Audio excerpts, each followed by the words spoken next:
Urat varikos adalah masalah vaskular yang biasa berlaku kepada lelaki dan wanita. Urat varikos hanyalah urat yang membesar dan berliku-liku yang berlaku di kaki.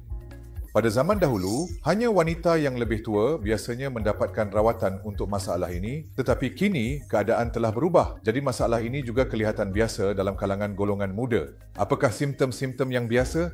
Urat di kaki menjadi sangat besar, berliku-liku dan kelihatan hodoh. Dan jika dibiarkan berterusan, kulit akan terjejas dalam bentuk apa yang dipanggil penghitaman kulit, perubahan warna, dan jika dibiarkan lebih lama, ia boleh menjadi ulcer. Kadang-kadang, urat menjadi sangat besar sehingga boleh pecah dan menyebabkan pendarahan. Dan apakah faktor risiko biasa yang menyebabkan seseorang mendapat urat varikos?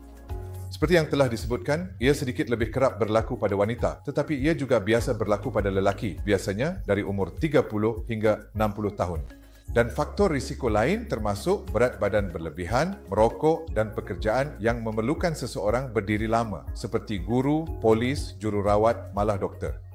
Komplikasi biasanya bersifat kosmetik dalam bentuk urat yang hodoh, atau ia juga boleh menjadi simptomatik dalam bentuk bengkak kaki yang kita panggil edema dan kekejangan kaki atau sakit pada betis.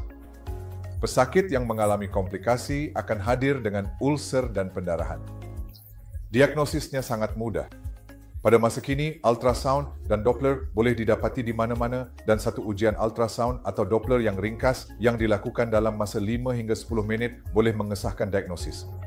Rawatan pada masa kini adalah secara eksklusif endovaskular.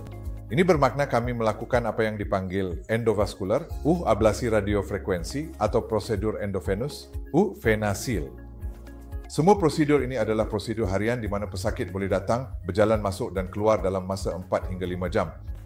Dan tiada parut atau hanya parut yang sangat minimum bergantung pada tahap penyakit, dan semuanya memberikan keputusan yang sangat baik sama ada untuk jangka masa pendek maupun jangka masa panjang. Dan jika anda menjaga urat-urat tersebut dengan lebih baik, saya rasa kadar berulangnya penyakit ini hampir sifar. Jadi jika anda mempunyai sebarang tanda urat timbul, bengkak kaki atau sakit di kaki, sila berjumpa pakar dengan segera supaya kami dapat memberikan hasil yang terbaik.